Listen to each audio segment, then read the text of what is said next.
Hello and greetings everyone, boreas here. Now today I wanted to talk about a more special subject, if you will, and that's I'm planning on doing some in-character videos.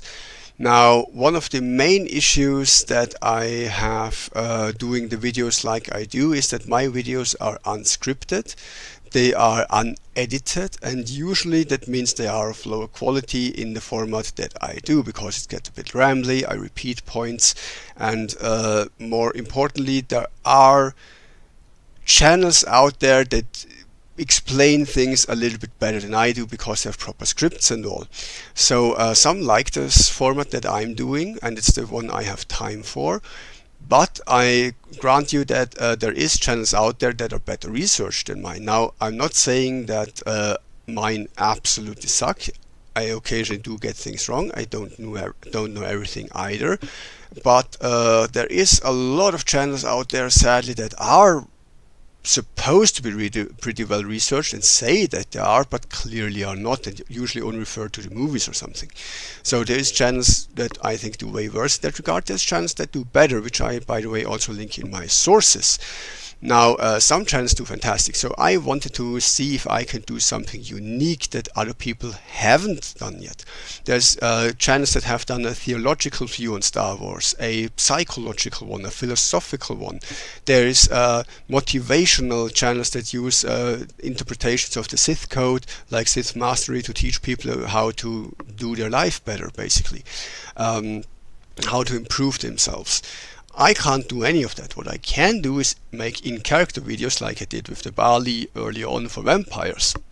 And I think I should do that because that's a format where unedited and unscripted works really well, because it's just more real, if you want, because in real life people don't script what they are saying, and repetition stuff is more to hammer things into someone than to accidentally repeat stuff.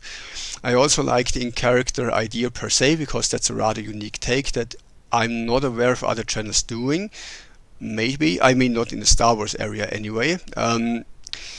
There is costumes that I have that I could use, like this helmet in the background, my chainmail, the gloves, a robe, something like that, to do a sort of low-budget Sith Lord. Now, I also think that it could be very entertaining because it is a format where you have a lot of interaction with the speaker, sort of, where you get to clear your headspace and become a part of the story rather than just listening to a story. And I think it's a very, very entertaining, a form of infotainment, and very entertaining way to commune knowledge. The other thing that is playing into my hand here, I'm honest about that, is that if I am wrong about something, or if I got my sources wrong, or if I mess up anything or forget something, that's all explained because it's in character. Nothing that my character says is actual fact. It would just be his opinion, his knowledge. Knowledge is limited, exposure is limited. Some things he can't know, something he might have opinions on but not actual knowledge. The whole thing with facts in Star Wars, in universe, is pretty difficult anyway, so any mistakes in that part can be attributed to the character. Also, I think that the character is pretty fun to do, and I like that, so that's the main reason I want to try again, because I think that's pretty cool.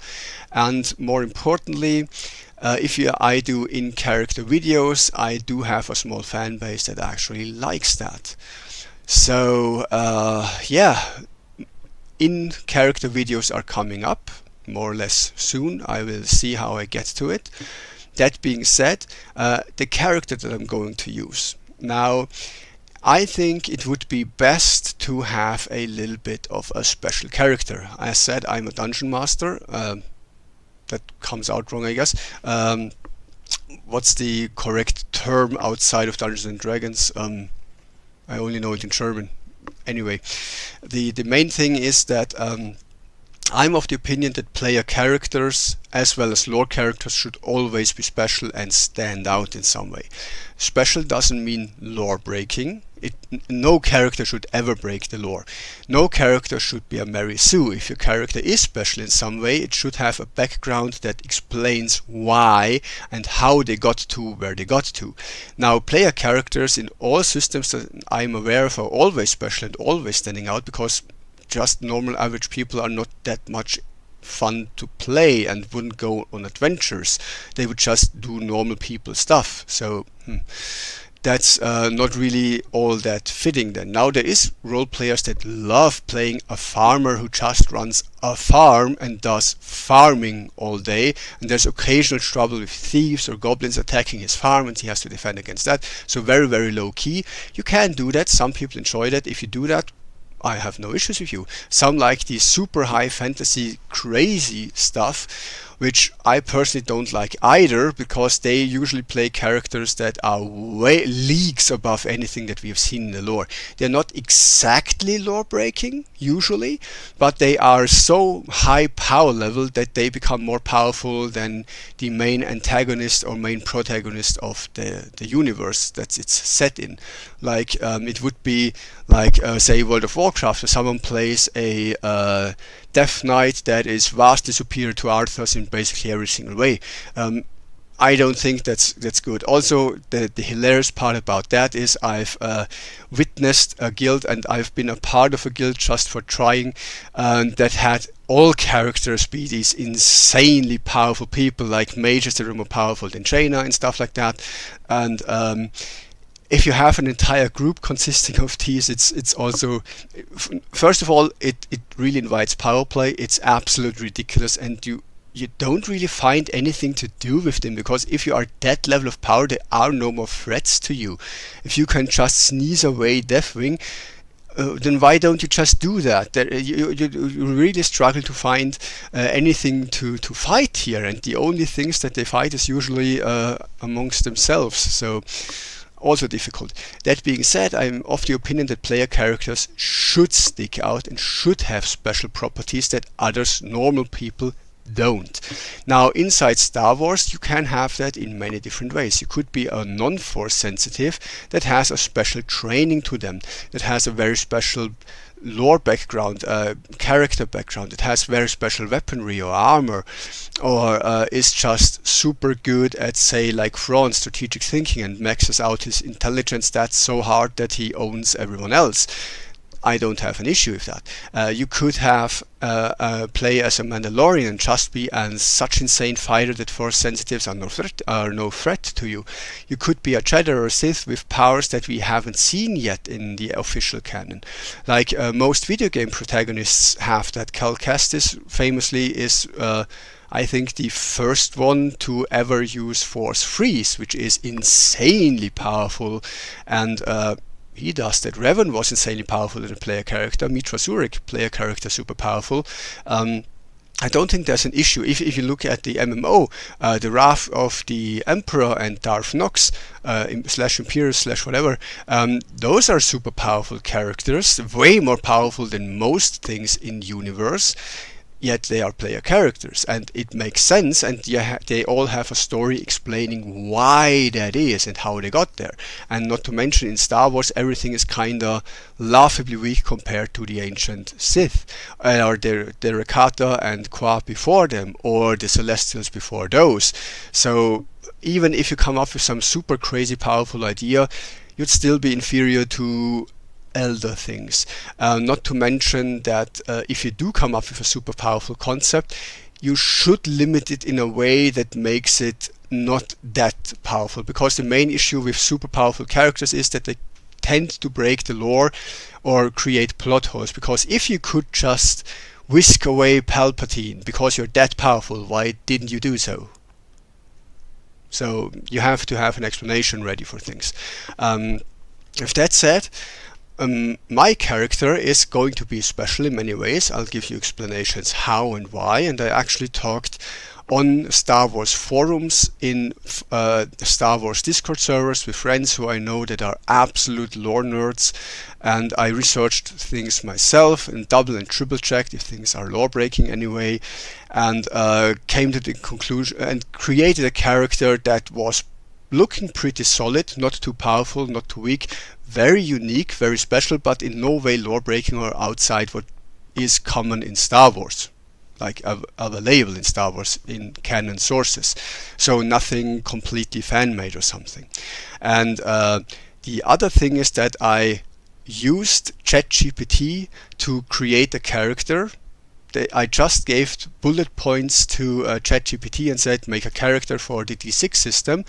And it's kind of eerie because ChatGPT gave me almost all of the details from a character that I had made with friends and other helpers. So that was crazy. Even the name that ChatGPT suggested was my personal first pick for the character, which I then didn't take because it was already taken by someone else, very, very small YouTuber. But I didn't want to be a copycat and just take the name or override it or something, so I looked for a different one. Also, if you're not aware, there is actual traditional naming conventions for Sith Lords. There is a great document that I should maybe list someday or talk about, because Sith have a special way of naming. Can either be mythological, like Darth Phobos, based on Phobos, the mythological god. You can have what's called when you just drop syllables from a normal English word, say Sidious, Insidious, Vader, in Vader. You have phonemes where you have Darth and Dedu. It's just undead with a different spelling, but it sounds the same because it is the same. You have Sith that have names that are directly translations that directly translate into English, like Darth Bane as example, or you have small changes like Malice to Malak as example. You have Sith that have a similar one to the real name, like Treya. Darth Treya comes from Treya, and her real name Kreia. So that's an interesting part. And my character would have been born as Iritzi Zatok Nur, which is actually a proper Chiss name stating their house, their actual name part, and their rank inside the house, Iritzi Zatok Nur, which comes down to a core name Izadur, which is also completely normal convention for Chiss names. And Darth Boreas would follow the mythological naming convention that also kind of fits what they represent, like Darth Phobos, fear, Darth Boreas, cold and ice-based stuff, like the Greek god of the north wind who brings cold winter and stuff like that, snow and so on and so forth. So I thought that was pretty fitting, and it wasn't taken already like some others I came up with, like Darth Serac being a super high ice structure, or Darth Krios for cold in Greek, which also happens. Like Darth Tyrannus, which originates in Latin and stuff like that. You have, I came up with a multiple list, a big list of names, like it was 20 names, and it turns out that 3 of them were already taken and the others didn't sound that good. So yeah, that said, Google actually picked one of them by accident, I suppose, because I've never published a list anywhere. I only have it in handwriting. The other thing is that the character background and the actual traits that he has, as well as force powers, Google came very, very close to what I had in mind. It's really, if I had known that Google was this good, not Google, ChatGPT was this good at creating characters, I may have used it earlier for quick one-shot characters, because man, it's close. Now, ChatGPT did make some mistakes. Obviously, it's ChatGPT, but if you know the lore, it's easier to fix those problems than to do everything yourself. I mean, it took me, I think it's 2 months now where I tried to create this character properly, and ChatGPT did it in like 2 hours. Quite impressive. So yeah, with that said, Darth Boreas will be a rather special character. He is, how do I say that? since I have limited equipment, I'd go with him being with him wearing actually Mandalorian style armor, like a Beskar chainmail, because that's the closest thing to real working chainmail in Star Wars. And I know it's rare, and I know it's for Mandalorians only. Well, used to be for Mandalorians only. It originates in Mandalore, but it's not that difficult to obtain. Revan did the whole Mandalorian helmet thing, so I think it's within the realms of possibility to get Mandalorians armor from a corpse or something, like Revan did with the mask. That's, I think, possible. The other thing is that he will wield a use a helmet, because first of all, helmets make sense. Secondly, many Sith wear them. Thirdly, it gives the character vibe better. I will use that one there in the background, which could be made of Durasteel or any other material. I haven't quite decided yet, but it should be a helmet. Now, I'm not sure if I should wear gauntlets, because gauntlets and lightsaber fighting, especially if you use the Force, work together. We see many characters in lore using gloves and still doing all the Force things and lightsaber wielding perfectly, though these gloves there are a bit unwieldy. I might just use the leather insides and not the entire plate, though the plate would be a bit more unique. I will use dual lightsabers, so dual wielding, because that's what I'm trying to learn right now, and it's not that common in Star Wars, but absolutely OP. It's the logical choice, so to say. I'm also going to use permafrost sabers, and yes, I know permafrost crystals are super rare in Star Wars, but they exist, and in canon the only planets we know for sure that have them on them are Hoth and, damn it, I forgot the other one. They are there, they are obtainable, they are just not common because they are steeped in the dark side and thus only used by Sith to begin with, so Jedi don't touch those.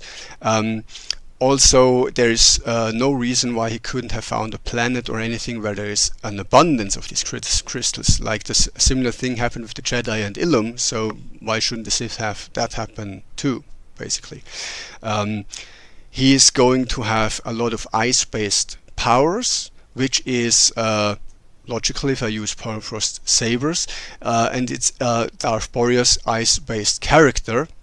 So the idea is that many force powers that he uses will have an icy effect, optical visual effect, and will be explained as icy cold powers, but the base powers are actually just standard powers that everyone can have. Like an idea was that Force Choke is usually telekinetically crushing the windpipe. My character will just freeze up the windpipe, creating a similar effect for basically just visual difference. Similarly, could freeze someone's internal organs, which would be Force Crush, just with freezing instead of crushing. You can have a Force Lightning that freezes. That's actually, by the way, a canon power that actually exists in the D6 system. You have official ice powers like cryokinesis, hypothermia. You can attribute a Force Freeze, because it basically freezes everything in place in time, as cold-based powers. You can have, say, a Force Shield with an ice effect, creating the same idea. You have a Force Blast, where you can basically push out a wave of cold. Similar idea with Force Push, Force Pull. Could just have a visual effect added to it. You have powers like Force Drain, which could be a heat drain, having basically the same idea of basically, by the way, the heat drain is an ability that actually exists in official D6 books as well. You can have the what is it called, the one where you just leave a frozen corpse behind. Yeah, that power. He can have multiple, like there is a way to create a force barrier that could be just an ice wall instead. There's so many powers that you could take on and just give them a vibe without completely changing power. Would they still be lore conform? Yes, because some people have unusual visuals or effects for the same force powers, like we see Force Lightning in all kinds of colors, some being more potent than others. Normal thing apparently. Even Jedi can use it. So yeah, you have all kinds of unlimited ideas for force powers that could be canon, because as I said in a previous video, there is no real limit to force powers canonically. It's just that we haven't explored all that much, and some are so common that basically everyone uses them, and some seem to be so rare that only very few individuals even have them, like force freezes, example, or have are so adapted to certain powers that they have a mastery of a force power that is just way beyond anyone else. As example, Darth Nihilus uses force drain, but instead of on one opponent, on a planetary scale, which is the same base power. It's still force drain, it's just on a level that is way beyond anyone else. And there's an explanation why he can do that, because it's basically the dark side incarnate, more or less, or a factor, the hunger of the dark side incarnate, I should say. So that's that. For the character background, I think the most interesting part would be that if he was born on Xilla as a Chiss, I won't do the blue makeup, I simply don't have the time or resources to do that every time, but he will be a Chiss, and I hope that the helmet covers that up somewhat with the correct lighting. I struggle how to do the red eyes, but in the dark you can't really see those either, so maybe. So the Chiss are unique in many ways. There are force sensitive Chiss, yes, there are not even that few of them, but there is a caveat to that. First of all, most Chiss force sensitives are female, I am aware of that, and most of them only have navigational powers. Though genetically there's no reason why the Chiss wouldn't be just as force sensitive as humans, because genetically they are humans, just ones that evolved on a different planet, and due to being exposed to very cold temperatures and special minerals in the water, their physics, like their eyes and skin, changed. So that's that. Technically speaking, they should be just as force sensitive, and that's what we see when Chiss leave the unknown regions and come to the known galaxy.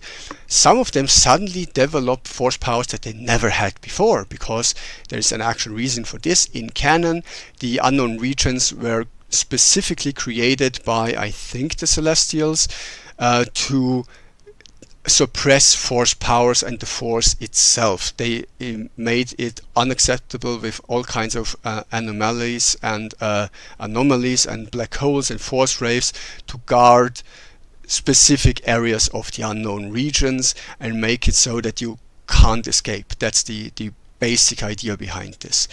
So the suppression field of the force is really in the unknown regions, and once you leave there, you might develop powers that you didn't even know you had in you before that. It's also why the force sensitives that stay on Xilla or the unknown regions slowly lose those powers as they age. And for the Chiss ascendancy, actually potent force users that can do more than navigational stuff are usually hunted down and executed on spot, or at the very least exiled, because they don't believe in force powers should be a part of society. They think you should do it with rationality and your mind, basically, and not rely on unnatural powers. So the Sith are quite biased against that, which is funny, thinking that they absolutely need them to survive with the Skywalkers. Now Skywalkers are Chiss that are navigation experts that use the Force to navigate the unknown regions and make it accessible with ships.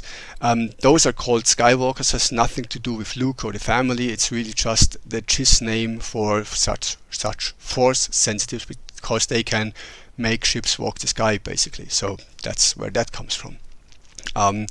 I think it would be pretty cool if he was born in a rather low family, and through achievements and basically standing out, he managed to get an offer to join the Irizi family, which is one of the governing families of the time, dealing with the military side of things, fighting his way up to the Nur title, which is basically a close associate, and then being discovered that he has force powers, was exiled and not executed because of his achievements, had to flee the unknown regions. On his way out, because he didn't have the navigational skills, almost died, crash landed on a yet unknown ice planet, which there is, if you had seen my video, insane amounts of. that happens to have some old ancient Rakata holocrons on it, and also holocrons from Sith that stranded on their way to Korriban, because the planet he stranded on is actually on the edge of the unknown regions, not deep in the unknown regions. So he learns from the holocrons, finds permafrost crystal, permafrost kyber crystals, builds his lightsabers, learns stuff, is finally found and rescued by a Sith of the Old Republic, of the Sith Empire, brought to Korriban, and then basically parts of the story of the Sith warrior in SWTOR, though again small parts of it, not the entire thing, because you can't have player characters replace lore characters. So did similar things, visited similar places, somewhat similar story, never got to become the Wrath of the Emperor, because that's for one person and that's already canonically settled. Not joining up with the Sith Council or anything like that, just maxed out at Sith Lord, and gained the Darth title by learning how to, with Force Freeze and the various cold powers that he has, slow his aging process of his cells, basically freezing them in time without killing them, or becoming frozen like carbonite or something, but just knowingly slowing down his aging process so that his body doesn't age anymore and is theoretically immortal, granting him the Darth title. I'd also like him to have lived through most of the Old Republic era until maybe the formation of the Brotherhood of Darkness, so that he may know who Khan and maybe not Bane, but who Khan is and stuff like that.